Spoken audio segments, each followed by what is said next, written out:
अपने खोए हुए बेटे की तलाश में आखिर कब तक किस्मत से लड़ेगी एक माँ? आखिर क्यों रोहित भिड़ना चाहता है रेसलिंग एकेडमी के पहलवानों से? और क्या बलबीर सर जान पाएंगे रिया और आर्यन के बीच के रिश्ते की सच्चाई?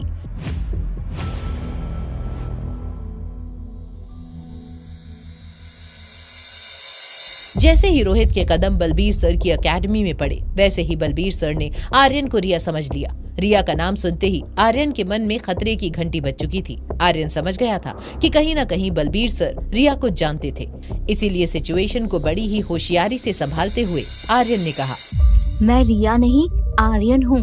सर, लगता है आपको कोई गलतफहमी हो गई। अच्छा, तुम रिया नहीं आर्यन हो? क्या मैं आपको लड़की लगता हूँ? सर, ये मेरा बेटा आर्यन है।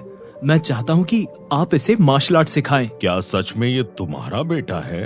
हाँ, आर्यन मारवा मेरा बेटा है, लेकिन आप ऐसे क्यों पूछ रहे हो? बलबीर सर के हाव भाव से ये साफ नजर आ रहा था कि उन्हें आर्यन को ट्रेन करने में कोई दिलचस्पी नहीं थी। इससे पहले कि बलबीर सर किसी न किसी तरीके से आर्यन का एडमिशन रिजेक्ट करते, रोहित ने ललकारते हुए कुछ ऐसा कहा जिससे सुनते ही रिसेप्शन एरिया में खड़े सभी लोग चौंक गए। ठीक है, फिर मैं आपकी एकेडमी को चैलेंज करता हूँ। अगर आपके किसी काबिल रेसलर को मैंने हरा दिया तो आपको आर्यन को एडमिशन देना पड़ेगा। भाई, ये क्या बोल रहे हो तुम? एक बार आसपास खड़े मुस्टंडे को तो देख लो, ये लोग तुम्हारा कीमा बना देंगे। रोहित ने धीरज की बातों को ऐसे अनसुना किया जैसे वो बातें उसके कानों तक पहुंची ही ना हो। रोहित बस किसी भी कीमत पर आर्यन का एडमिशन इस एकेडमी में करवाना चाहता था। तो वहीं दूसरी तरफ बलबीर सर को ये समझ आ गया था कि हो न हो यही अनिका का खोया हुआ बेटा हो सकता है। मिल गया, आखिरकार ये मिल ही गया। कौन मिल गया? आप किसकी बात कर रहे हो? अरे, मेरा मतलब था कि मुझे मेरा शिष्य मिल गया। रोज शाम को ट्रेनिंग खत्म होने के बाद आर्यन को ले जाना। अब तुम लोग जाओ यहाँ से। सर, काफी सालों से मुझे भी आपसे मार्शल आर्ट सीखना था।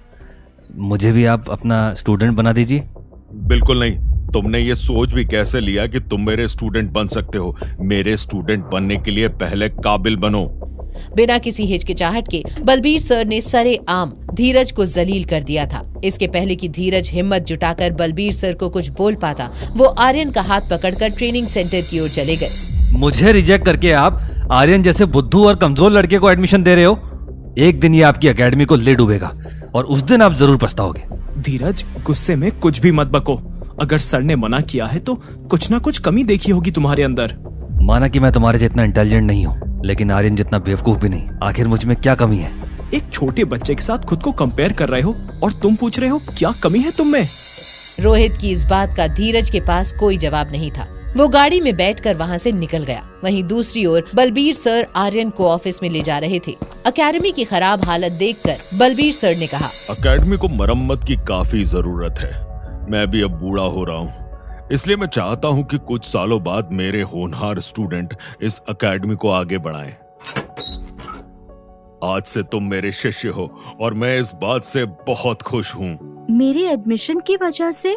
हाँ बेटा, क्योंकि इस वजह से ही अनिका को उसका खोया हुआ बेटा मिलने वाला है। तुम जानते नहीं, लेकिन पिछले 6 सालों से वो तुम्हारी तलाश में थी। कुछ देर में तुम्हारी जुड़वा बहन और अनिका यहाँ पहुँचते ही होंगे। अनिका के आने की खबर सुनते ही एक पल में ही मानो आर्यन की दुनिया पलट गई। वो सच जो आर्यन और रिया बड़े ही शातिर तरीके से छिपाते आ रहे थे, वो सच अब सबके सामने आने वाला था। बलबीर सर ने आर्यन के चेहरे पर झलकता डर 1 सेकंड में पकड़ लिया। क्या हुआ? तुम्हें तुम्हारी माँ से नहीं मिलना? नहीं। क्या तुम पहले से अनिका को जानते हो? क्या तुम्हें वो अच्छी नहीं लगती? ऐसी बात नहीं है, मॉम तो बहुत अच्छी है, लेकिन अभी मॉम और डैड को सच बताना ठीक नहीं होगा।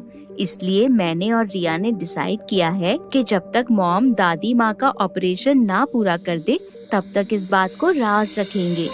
आर्यन और रिया की सूझबूझ से बलबीर सर हैरान हो गए थे। इतने छोटे बच्चों में इतनी समझ देखकर बलबीर सर को यकीन हो गया था कि ये दोनों बच्चे इस एकेडमी का नाम रोशन करेंगे। तो आज से मार्शल आर्ट सीखने के लिए तैयार? लेकिन सर, आपको एक प्रॉमिस करना पड़ेगा। कैसा प्रॉमिस? यही कि आप मेरे और रिया के बारे में डैड और मॉम को नहीं बताएंगे। अगर मैं तुम्हारी बात ना मानूं तो फिर मैं आपका स्टूडेंट नहीं बन पाऊंगा।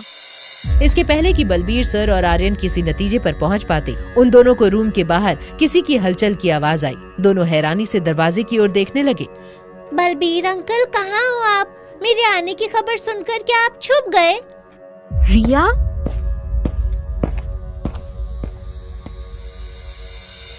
क्या बलबीर सर बनेंगे आर्यन और अनिका के मिलने की वजह? ये चौंका देने वाले सच का सामना आखिर कैसे करेंगे रोहित और अनिका? अनिका मिल पाएगी अपने बेटे आर्यन से या किस्मत फिर से खेलेगी कोई नया खेल?